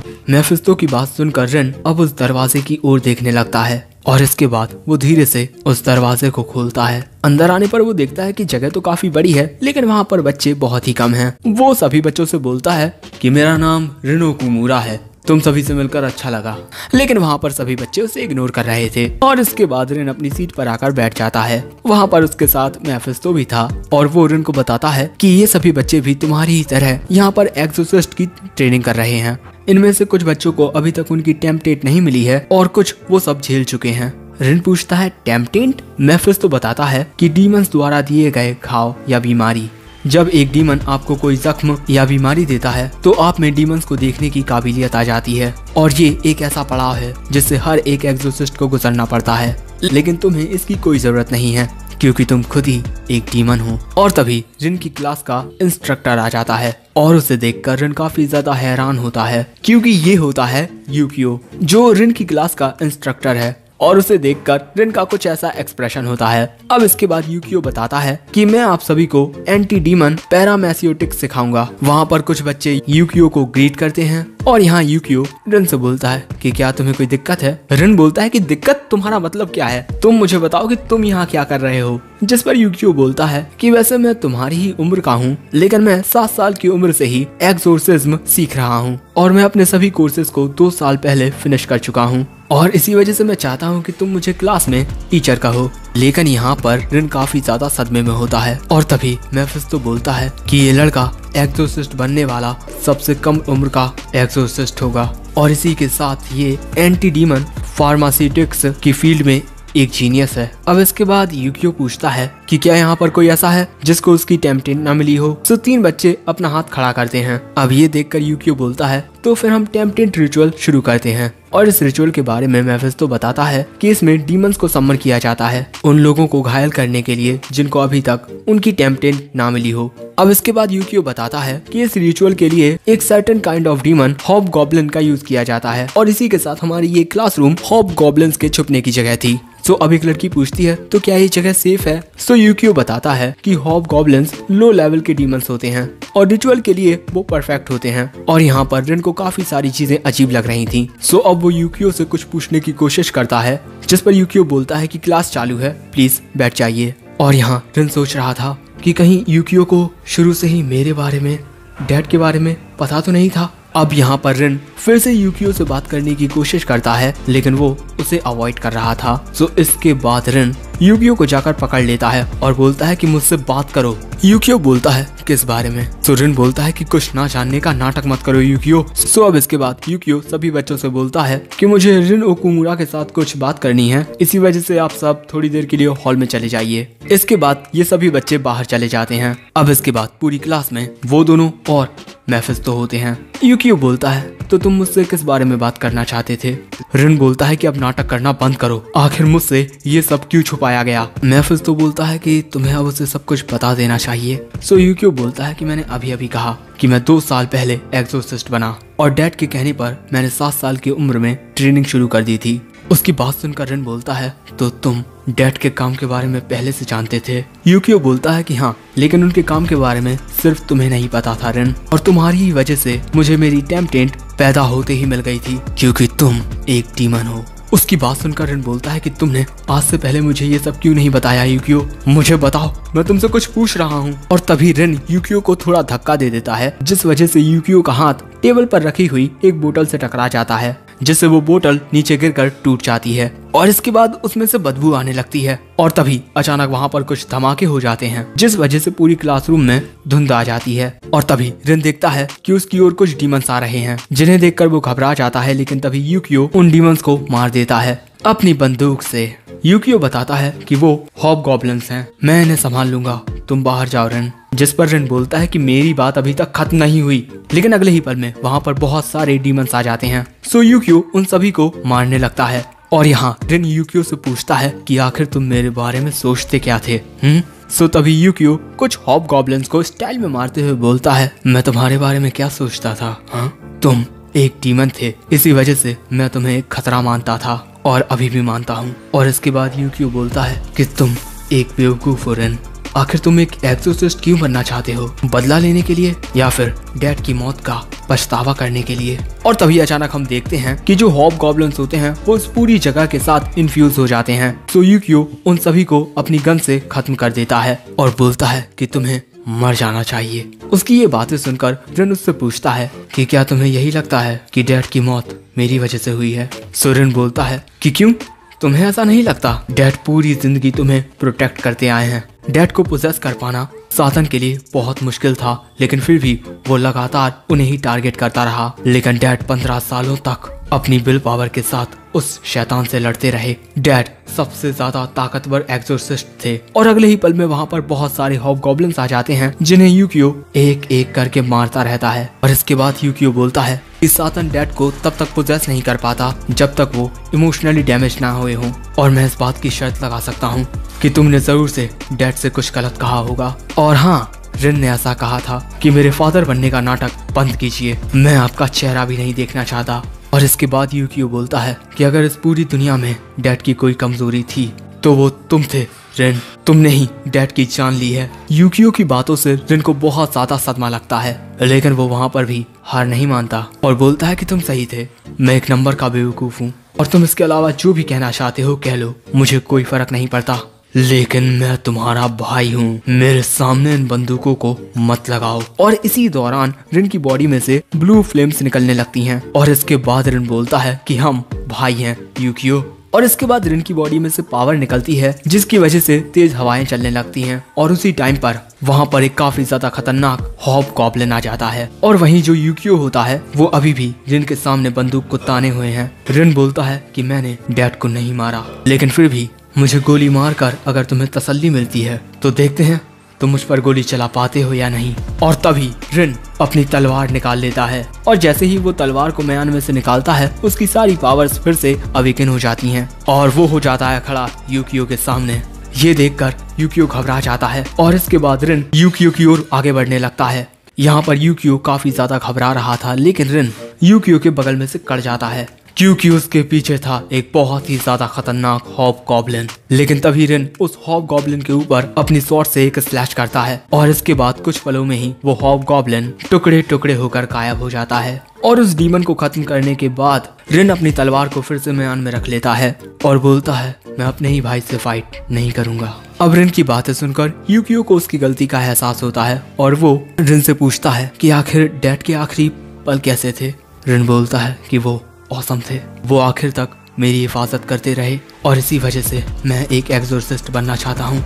और मैं ये सब बदला लेने के लिए नहीं कर रहा हूँ और ना ही कोई ऐसी दूसरी वजह। मैं बस ताकतवर बनना चाहता हूँ। मैं नहीं चाहता कि कोई और मेरी आंखों के सामने मरे। और रिन की ये बातें सुनकर यूकियो को उसका बचपन याद आता है, जब वो काफी ज्यादा डरा हुआ था और रो रहा था। तो तभी फुजिमोटो उसके पास आते हैं और बोलते हैं कि तुम लड़ाई में मेरा साथ क्यों नहीं देते यूकियो? क्या तुम स्ट्रॉन्ग नहीं बनना चाहते ताकि तुम रिन और बाकियों को प्रोटेक्ट कर सको? यहाँ यूकियो बोलता है कि मैं रिन को प्रोटेक्ट करूंगा। फुजिमोटो बोलता है हाँ। अब इसके बाद प्रेजेंट में यूकियो बोलता है कि हम दोनों सेम हैं। मैं एक एक्सोर्सिस्ट इसीलिए बना क्योंकि डैड ने मुझसे कहा था, क्योंकि मैं ताकतवर बनना चाहता था। हम दोनों का एक ही मोटिवेशन है रिन। और अब से जब तक तुम्हारी एक एक्सोर्सिस्ट बनने की ट्रेनिंग चलती रहेगी, तुम्हें वो बातें परेशान करती रहेंगी, अंदर ही अंदर खाती रहेंगी, जो अभी मैंने तुमसे कुछ देर पहले कही। और इसके बाद यूकियो बोलता है कि रिन, एक्सोर्सिस्ट हमेशा तुम्हें मारने के लिए तुम्हारे पीछे पड़े रहेंगे, तुम्हें ये बात अपने दिमाग में रखनी होगी। रिन बोलता है कि हाँ टीचर। अब इसके बाद यूकियो बाकी के बच्चों को भी क्लास में बुला लेता है और इसके बाद जब वो सभी क्लासरूम में आते हैं तो क्लासरूम की हालत देखकर काफी ज्यादा हैरान हो जाते हैं। क्लासरूम पूरी टूट फूट चुकी है भाई। अब इसके बाद रात में हमें डॉर्म का सीन दिखाया जाता है, जहाँ पर रिन अपने रूम को ढूंढते हुए आ रहा था 602 और जैसे ही वो अपने कमरे का दरवाजा खोलता है तभी उसके पास यूकियो आ जाता है। उसे देखकर रिन हैरान हो जाता है। इसके बाद यूकियो कमरे के अंदर आकर बोलता है कि मैंने उन लोगों से बात की और वो इस बात पर राजी हो गए कि मैं अभी तुम्हारे कमरे में रह सकता हूँ और इस डॉर्म में हमारे अलावा कोई भी नहीं है। और क्योंकि तुम एक डीमन हो तो तुम काफी ज्यादा डेंजरस हो, इसी वजह से तुम अब से मेरी निगरानी में रहोगे। उसकी बात सुनकर रिन और भी ज्यादा हैरान हो जाता है और बोलता है कि क्या ये कोई जेल है? हाँ। तो तभी यूकियो बोलता है कि तुम एक एक्सोर्सिस्ट बनना चाहते हो, है ना? तो तुम्हें इतना तो सहना ही पड़ेगा। सॉवरिन भी गुस्से में बोलता है कि ठीक है, अगर तुम यही चाहते हो तो यही सही।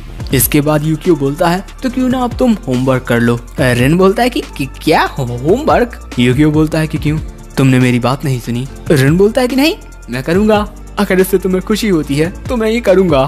ठीक है। अब इसके बाद यहाँ सीन बदलता है और हमें एक बहुत ज्यादा खूबसूरत जगह का सीन दिखाया जाता है। एक दादी अपनी पोती को बताती है कि गार्डन ऑफ अमारहा, लोगों का कहना है कि वो भगवान का गार्डन है जहाँ पर दुनिया के सारे प्लांट्स इकट्ठा होते हैं और अगर तुम वहाँ जाओगी तो तुम उन सारे प्लांट्स को देख पाओगी। शिएमी अपनी दादी की बात सुनकर पोती बोलती है अगर ऐसी बात है तब तो मैं वहाँ पर जाना चाहती हूँ ग्रैंडमा, आपके साथ। जिस पर उसकी दादी बोलती है कि अब मैं काफी बूढ़ी हो चुकी हूँ और मेरे पैर भी दर्द करते हैं अब, और इसके अलावा हमारा ये गार्डन मेरा खजाना है, मैं इसे कभी भी छोड़कर नहीं जा सकती। जब तुम बड़ी हो जाओ शिएमी तो तुम खुद गॉड के उस गार्डन को ढूंढने के लिए जाना। शिएमी बोलती है कि हाँ। अब इसके बाद अगले सीन में हम रिन को देखते हैं जो एक फालतू की मंगा पढ़ के रो रहा था। सो तभी यूकियो उस मंगा को उससे छीन लेता है और बोलता है कि आप यहाँ पर पढ़ने की बजाय ये मंगा पढ़ रहे हो, और इसके अलावा क्या आपने उन मटेरियल्स को देखा जो मैंने आपको कल दिए थे? रिन बोलता है कि मैंने उन्हें देखा, लेकिन आखिर ये हैं क्या? कहीं तुम मुझे कोई बेवकूफ तो नहीं समझते यूकियो? यूकियो बोलता है कि ये बात तो सच है कि आप एक बेवकूफ हो और इसी वजह से मुझे लगा कि इस तरह की चीजों से शुरुआत करना आपके लिए बेहतर रहेगा। यूकियो की बातें सुनकर रिन को गुस्सा आ जाता है और वो बोलता है तुम्हें क्या लगता है, हाँ मैं पूरे दिन एक डेस्क पर बैठ सकता हूँ और वो भी पढ़ाई करने के लिए? सो तभी यूकियो बोलता है कि आपने ही कहा था कि आप एक एक्सोर्सिस्ट बनना चाहते हो, है ना? और इसी वजह से आपको इन छुट्टियों का भरपूर मात्रा में इस्तेमाल करना चाहिए। इसके बाद यूकियो अपना कोट पहनने लगता है। रिन पूछता है कि तुम बाहर जा रहे हो? यूकियो बताता है कि एक रिक्वेस्ट आई है, वैसे चिंता मत करो, मैं जल्दी आ जाऊंगा। यूकियो की बात सुनकर रिन पूछता है रिक्वेस्ट का मतलब एक्सोर्सिज्म?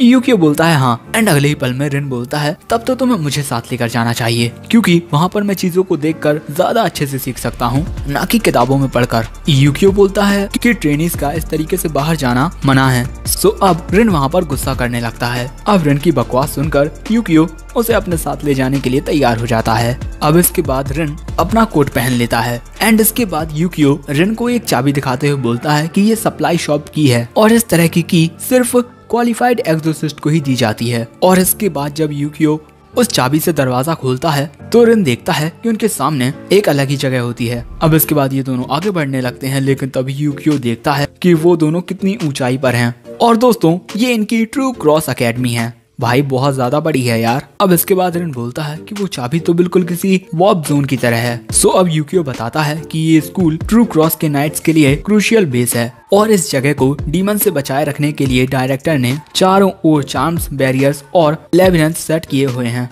एंड इसके बाद यूकियो बोलता है कि अगर तुम्हारे पास चाबियां हैं तो तुम उन सभी ट्रैप से बचते हुए कहीं पर भी स्कूल में आ जा सकते हो। और इसके बाद रिन अपनी चाबी को देखने लगता है और यहाँ यूकियो बोलता है कि जो भी चाबी तुम्हें दी जाती है तुम्हें उसे संभाल कर रखना चाहिए क्योंकि वो बहुत ज्यादा कीमती होती हैं। अब इसके बाद ये दोनों एक जगह पर आते हैं। ये तुम्हें छोटे से पहाड़ के बीच में ये घर दिख रहा है। अब इस जगह पर पहुँचने के बाद यूकियो बोलता है कि तुम बाहर ही इंतजार करो, मैं अपनी शॉपिंग करके आता हूँ। अब इसके बाद यूकियो जाने लगता है और वो रिन को अपने साथ नहीं ले जाता। लेकिन ऊपर जाने से पहले यूकियो रिन से बोलता है कि कुछ भी छूना मत, ओके? रिन बोलता है कि अबे तू जाएगा कि नहीं? सो अब यूकियो वहाँ से चला जाता है। अब इसके बाद रिन बोलता है कि यूकियो तो मुझे किसी छोटे बच्चे की तरह ट्रीट कर रहा है, कहीं जाना मत, कुछ भी छूना मत। लेकिन तभी रिन को दूसरी ओर कुछ और सीढ़ियाँ दिखती हैं। सो रिन अब उन्हीं के ऊपर चढ़ने लगता है। ऊपर आने पर वो देखता है कि उसके सामने एक बहुत ही ज्यादा खूबसूरत गार्डन होता है और वहाँ पर उसे एक लड़की भी दिखाई देती है। और दोस्तों तुम इस लड़की को पहचाने या नहीं, ये वही लड़की है जो कुछ देर पहले हमें उसकी ग्रैंडमा के साथ दिखाई दी थी। इसका नाम शिएमी है। उस लड़की को देखते हुए गलती से रिन का हाथ इस दरवाजे से टच हो जाता है, जिस वजह से उसे शॉक लगता है और अगले ही पल में हमें ऐसा लगता है जैसे यहाँ पर कोई बैरियर लगा हुआ था जो रिन के टच करने से टूट जाता है। और इसके बाद हम देखते हैं कि वो दरवाजा टूट कर गिर जाता है जिसको रिन ने गलती से टच कर लिया था। और तभी ये लड़की रिन को देखती है। रिन उस लड़की से बोलता है कि मैंने कुछ भी नहीं किया, ये दरवाजा अपने आप ही टूट गया। रिन को देखकर ये लड़की बोलती है कि तुम एक डीमन हो। ये एक डीमन वार्डिंग गेट था और रिन के छूने पर ये गेट रिएक्ट हुआ था।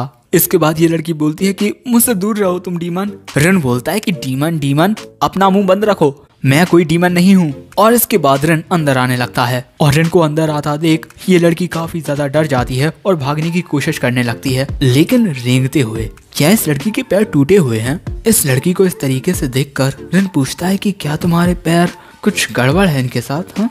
अब इसके बाद हमें वो शॉप दिखाई जाती है जहाँ पर यूकियो अपना सामान खरीदने के लिए आया था और इस दुकान की मालकिन है ये औरत।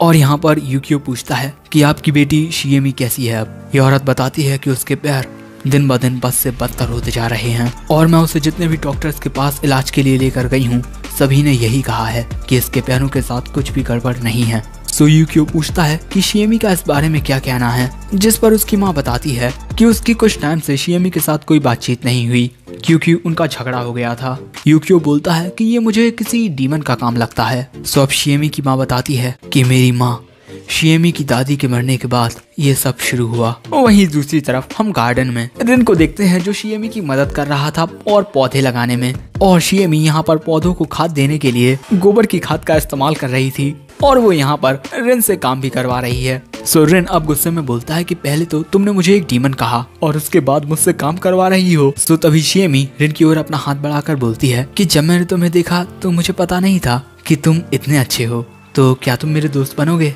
रिन शर्माते हुए बोलता है कि हाँ हम दोस्त बन सकते हैं और इसके बाद वो भी उससे हाथ मिला लेता है। इसके बाद शिएमी रिन को अपना नाम शिएमी मोरियामा बताती है और रिन से उसका नाम पूछती है। रिन भी उसे अपना नाम बता देता है, लेकिन तभी रिन को याद आता है कि शिएमी इसी हाथ से गोबर की खाद पौधों में डाल रही थी। अब इसके कुछ देर बाद शिएमी रिन को बताती है कि ये गार्डन उसकी ग्रैंडमा का था। उसकी दादी ने उसे गार्डन के बारे में बहुत सारी चीजें सिखाई। मैं इस गार्डन और अपनी ग्रैंडमा से बहुत ज्यादा प्यार करती हूँ, लेकिन पिछली सर्दियों में मेरी ग्रैंडमा एक एक्सीडेंट में मारी गई। मुझे पूरा यकीन है कि वो गार्डन ऑफ अमारा में गई होंगी। रिन पूछता है गार्डन ऑफ अमारा? शिएमी बताती है कि एक ऐसी जगह जिसे गॉड ने बनाया था। इस जगह पर दुनिया के सारे प्लांट्स एक साथ आते हैं। मुझे पता है कि ये बस एक कहानी है, लेकिन अगर सच में गार्डन ऑफ अमारा है और अगर वहाँ पर इस दुनिया के सारे प्लांट्स हैं तो मैं वहाँ जाना चाहूंगी। लेकिन तभी वहाँ पर यूकियो शिएमी की माँ के साथ आता है। वो रिन से पूछता है कि तुम यहाँ पर क्या कर रहे हो?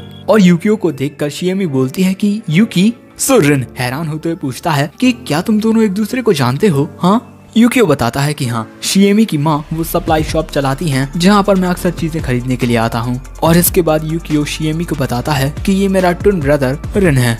और ये मुझसे बड़ा है। सो शिएमी बोलती है कि तुम बड़े भाई की तरह ज्यादा लगते हो यूकी। सो यूकियो बोलता है कि हाँ तुमने सही कहा, रिन सिर्फ नाम का मेरा बड़ा भाई है, बाकी सारी चीजें तो मैं ही करता हूँ बड़े भाई जैसी। और तभी शिएमी की माँ बोलती है कि यूकियो तुम्हें चेक करना चाहता है, जिस पर शिएमी बोलती है कि मुझे किसी डीमन ने इन्फेक्ट नहीं किया है माँ। सो तभी यूकियो बोलता है कि मैं तो बस तुम्हें चेक करूंगा, और अगर चेक करने पर मुझे कुछ भी पता नहीं चलता तो तुम्हारी बात बिल्कुल सच निकलेगी। अब इसके बाद यूकियो शिएमी के पैर को चेक करने लगता है, और उसके पैर को देखकर यूकियो बोलता है कि ये एक टेम्पटेंट है, ये काम एक डीमन का है। यूकियो की बात सुनकर शिएमी की माँ पूछती हैं तो क्या शिएमी? यूकियो बोलता है कि नहीं, ये पोजेस्ड नहीं है, ये डीमन इतना पावरफुल नहीं था कि ये एक इंसान को पोजेस कर पाए। ये बस एक लो लेवल डीमन है जो नॉर्मली ग्रास एंड ट्रीज को पोजेस करता है, और ये मिट्टी के जरिए शिएमी के पैरों से उसकी सोल तक पहुंच चुका है। वो डीमन यहीं कहीं इस गार्डन में है। और इसके बाद यूकियो शिएमी से बोलता है कि एक डीमन बातचीत के जरिए ही इंसानों की सोल्स में पहुंच सकता है, तुमने जरूर से उसके साथ बात की होगी। जिस पर शिएमी बोलती है कि मैंने कभी भी किसी डीमन के साथ बात नहीं की। एंड तभी शिएमी की माँ बोलती है कि तुम्हें अभी के अभी ये गार्डन छोड़कर चलना होगा शिएमी। मुझे पता है कि ये तुम्हारी ग्रैंडमा का प्यारा गार्डन है शिएमी, लेकिन इसके लिए मैं तुम्हारी जान को खतरे में नहीं डाल सकती। जिस पर शिएमी चिल्लाकर बोलती है कि ये कोई भी कर्स्ड गार्डन नहीं है, ये ग्रैंडमा का सबसे बड़ा खजाना था, मैं आपसे नफरत करती हूँ माँ। और अगले ही पल में शिएमी बेहोश होकर वहीं गिर जाती है। अब इसके बाद हमें पास्ट का एक सीन दिखाया जाता है जहाँ पर शिएमी की दादी यहाँ पर बंद किए रहती थी, और उसके बाद वो इस गार्डन को भी छोड़कर नहीं चाहती थी, और तभी से उसके पैरों में भी ये समस्या हो गई, बिल्कुल उसकी दादी की तरह। उसकी दादी को भी पैरों की दिक्कत थी। इनकी बातें सुनकर यूकियो पूछता है क्या इसी वजह से आपके और शिएमी के बीच टकराव होने लगे, यहाँ तक कि अभी भी शिएमी के जहन में सिर्फ उसकी ग्रैंडमदर है। जिस पर शिएमी की माँ बोलती है कि शायद से तुम सही हो, मैं एक माँ के रूप में बिल्कुल असफल रही हूँ, और मैं एक बेटी के रूप में भी असफल ही थी। और इसके बाद ये बताती हैं कि शिएमी हमेशा से ही बहुत ज्यादा कमजोर थी, और इसी वजह से जब भी वो स्कूल जाती तो वो बीमार पड़ जाती, और मैं अपने काम को लेकर बहुत ज्यादा बिजी रहा करती थी। इसी वजह से उसकी ग्रैंडमदर ही पूरे टाइम उसका ख्याल रखा करती थी, और इसी वजह से मुझे जलन होने लगी कि शिएमी अपनी दादी के साथ इतनी करीब होती जा रही है कि वो मुझे भूल रही है। और मैं ये बात भी मानती हूँ कि शिएमी के साथ जो कुछ भी हो रहा है उसमें मेरी ही गलती है। सो तभी यूकियो बोलता है आपकी ऐसी सोच की वजह वो डीमन है। जो डीमंस होते हैं वो इंसानों की सोल्स में काफी सारे चेंजेस कर सकते हैं। अब तभी हमें पास्ट का एक सीन दिखाया जाता है जहाँ पर शिएमी की दादी उसे बुलाती हैं क्योंकि उन्हें कुछ काम था। सो यहाँ पर शिएमी बोलती है कि ग्रैंडमा अब मैं भी गार्डन ऑफ अमारा में जा सकती हूँ, देखिए मैंने कुछ पैसे इकट्ठा किए हैं, मैं इतने पैसों से पूरी दुनिया घूमूंगी। सो उसकी दादी बोलती है कि मुझे नहीं लगता कि तुम इतने पैसों से पूरी दुनिया घूम पाओगी। अब इसके बाद थोड़ी और बातचीत होती है, और इसके बाद शिएमी यहाँ से चली जाती है गार्डन का काम करने के लिए। उसकी दादी बोलती है कि अपना ख्याल रखना, ओके। और इसके बाद हमें शिएमी की दादी की तस्वीर दिखाई जाती है। अब शिएमी की दादी मर चुकी है और शिएमी बहुत ज्यादा दुखी है। शिएमी बोलती है कि मुझे कुछ करना होगा वरना ग्रैंडमा का गार्डन खत्म हो जाएगा, आखिर मैं क्या करूं। सो तभी एक आवाज उससे बोलती है कि तुम्हें इस गार्डन को प्रोटेक्ट करना होगा और मैं इसमें तुम्हारी मदद कर सकती हूँ। शिएमी पूछती है कि ये आवाज किसकी है, और अगले ही पल में वो देखती है कि उसके सामने एक फूल लगा हुआ है जो उसके साथ बात कर रहा था। ये फूल बताता है कि वो इस गार्डन में रहने वाली परी है, और क्या शिएमी इस गार्डन को बचाने में उस फूल की मदद करेगी। शिएमी बोलती है कि हाँ, मुझसे जो होगा मैं करूंगी। सो अब ये फूल बोलता है तुम मुझसे वादा करो कि हम हमेशा एक साथ इस गार्डन की हिफाजत करेंगे, वादा करो मुझसे। और अब प्रेजेंट में शिएमी को होश आ जाता है, और यहाँ शिएमी बोलती है कि अभी तक मैंने पौधों को पानी नहीं दिया, मुझे गार्डन को बचाना होगा। और इसके बाद हम देखते हैं कि शिएमी पौधों को पानी देने लगती है। सो तभी उसके पास रिन आता है, वो उससे बोलता है कि तुम्हारी माँ को तुम्हारी काफी चिंता हो रही है। सो शिएमी बोलती है कि माँ को ये बात क्यों समझ में नहीं आती कि मैं ग्रैंडमा के गार्डन को प्रोटेक्ट करना चाहती हूँ। सो अगले ही पल में जो रिन होता है वो वहाँ पर रखे गमलों को तोड़ने लगता है। शिएमी रेंगते हुए रिन के पास जाकर बोलती है कि प्लीज रुक जाओ, ऐसा मत करो। सो रिन बोलता है कि खुद को संभालो शिएमी, आखिर वो कौन सी बात है जो तुम्हें अंदर ही अंदर खाए जा रही है। सो अब शिएमी बोलती है कि अगर मैं उस दिन घर जल्दी आ गई होती तो। अब इसके बाद पास्ट में हम देखते हैं कि एक दिन शिएमी कुछ काम की वजह से बाहर गई थी, और जब वो घर आती है तो उसे अपनी ग्रैंडमा कुछ बड़ी और मोटी लकड़ियों के नीचे दबी हुई दिखाई देती हैं। अब प्रेजेंट में शिएमी बोलती है कि काश मैं उस दिन गार्डन छोड़कर ना गई होती और मैंने उनकी मदद की होती तो ग्रैंडमा मारी ना गई होती। ग्रैंडमा की मौत मेरी वजह से हुई थी, इसी वजह से मैं इस गार्डन को प्रोटेक्ट करना चाहती हूँ। शिएमी की बातें सुनकर रिन को खुद की याद आती है। रिन सोचता है कि ये तो बिल्कुल मेरी तरह है, जो पास्ट की जंजीरों में खुद को बांधे हुए हैं और खुद को दोष दे रही है। अब शिएमी को रोते हुए देख रिन शिएमी से बोलता है, तब तो तुम्हें अपनी माँ को इतना परेशान नहीं करना चाहिए, और अगर तुम इतना भी नहीं कर सकती तो हार मान जाओ, क्योंकि असल में तो तुम गार्डन ऑफ अमारा को खोजना चाहती हो, है ना? और तुम खुद सोचो, क्या तुम्हारी ग्रैंडमा तुम्हें रोके हुए हैं? नहीं दोस्तों, शिएमी की ग्रैंडमा ने तो कहा था कि जाओ शिएमी। अब शिएमी रोते हुए बोलती है कि नहीं, मेरी ग्रैंडमा ने मुझे एक बार भी नहीं रोका। मैं सच में एक बेवकूफ थी, लेकिन अब मेरे पैरों में कोई जान नहीं है। सो तभी रिन बोलता है कि चिंता मत करो, मैं तुम्हारी मदद करूंगा। एंड तभी वहाँ पर यूकियो आ जाता है। यूकियो को देखकर रिन काफी ज्यादा हड़बड़ा जाता है और यहाँ पर यूकियो बोलता है कि तुम चिंता मत करो, मैं उस डीमन को तुरंत ही खत्म कर दूंगा और उसके बाद तुम अपने पैरों को जैसे चाहे वैसे हिला पाओगी। लेकिन तभी एक आवाज कहती है कि मैं ऐसा नहीं होने दूंगी और तुम अपना वादा तोड़ना चाहती हो शिएमी, मैं ऐसा नहीं होने दूंगी। और अगले ही पल में जो शिएमी के पैर थे उनमें से काफी ज्यादा जड़ें निकल आती हैं और वो जड़ें रिन को दूर फेंक देती हैं। तुम लोग देख ही सकते हो कि शिएमी अब एक चलता फिरता पौधा बन चुकी है। और यहाँ ये डीमन बोलती है कि हम हमेशा एक साथ रहेंगे शिएमी। और इसके बाद इस पौधे में से एक फूल निकलता है जिसकी आंखें होती हैं। तो दोस्तों यही है वो डीमन। अब ये सब देखकर रिन बोलता है कि ये डीमन शिएमी को एक शील्ड की तरह पकड़े हुए हैं।